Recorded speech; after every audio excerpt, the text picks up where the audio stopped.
आज रत्नागिरी जिल्हा भारतीय जनता पार्टीच्या वतीनं या ठिकाणी रामदास कदम यांचा निषेध करण्याकरता आम्ही एकत्र झालेलो आहोत। काल त्यांनी आमचे कोकणाचे नेते सन्माननीय बांधकाम मंत्री रवींद्र चव्हाण यांच्या संदर्भातली जी काही वक्तव्य केलं त्याचा तीव्र शब्दात आम्ही धिक्कार करतो। 85 सालामध्ये रामदास भाई तुम्ही या कोकणामध्ये आलात तेव्हा केशवराव भोसले साहेबांचा प्रचार करण्याकरता अपक्ष आला होता। 89 साली तात्यासाहेब नातूंना खेड विधानसभा मतदारसंघामध्ये कमळ चिन्हावरती मतं मिळाली तुम्ही पाहिलीत आणि तुम्ही 90 सालामध्ये आदरणीय हिंदुत्व सम्राट बाळासाहेब ठाकरेंचा आशीर्वाद घेऊन त्या ठिकाणी भाजपच्या मात्र आमदार झालात।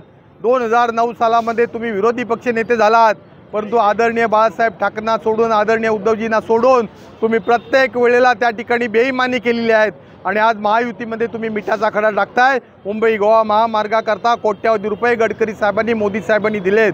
आमचे आदरणीय चव्हाण साहेब या ठिकाणी तो रस्ता लवकर होण्याकरता प्रयत्न करतायत। राणे साहेबांनी बघा सिंधुदुर्गाचा रस्ता पूर्ण केला आहे। 366 किलोमीटरपैकी फक्त 50 किलोमीटरचा रस्ता अपुरा राहिला आहे। MEP कंपनीला कोणी हकवलं, हॅन इन्फ्रा कंपनीला कोणी हकवलं आणि आरवलीपासून लांजापर्यंतचा रस्ता फक्त अपुरा राहिला आहे। चांगल्या रस्त्याबद्दल तुम्ही रवींद्र चव्हाण साहेबांना धन्यवाद दिले पाहिजेत।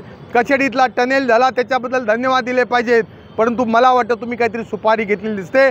आज तुम्हीच त्या ठिकाणी केलेला जो वृद्धाश्रम आहे खेडमध्ये, मला वाटतं त्या ठिकाणी जाण्याची वेळ आली। बिचारे आदरणीय योगेशदादा कदम आमदार झालेत, बहुतेक ते तुम्हाला परत आमदार व्हावेसं वाटत नाही आणि मला वाटतं तुमची शुगर आणि डायबिटीज जास्त वाढलेलं आहे। तेव्हा कृपा करून तोंडाला पट्टी लावा आणि तुमच्या वृद्धाश्रमामध्ये थांबा। आम्ही महायुती म्हणून त्या ठिकाणी तत्पर आहोत आणि आज 15,000 कोटी रुपयाचा हा महामार्ग भूसंपादनामध्ये 4 पट मोबदला हे जर कोणी दिलं असेल तर मोदी सरकारने, देवेंद्र फडणवीस सरकारने त्या ठिकाणी दिलेलं आहे आणि म्हणून लवकरात लवकर आपण आपली रवींद्र चव्हाणांच्याबद्दलचं केलेलं वक्तव्य मागं घ्या। जनशक्तीचा बुलंद आवाज म्हणजेच रत्नागिरी खबरदार।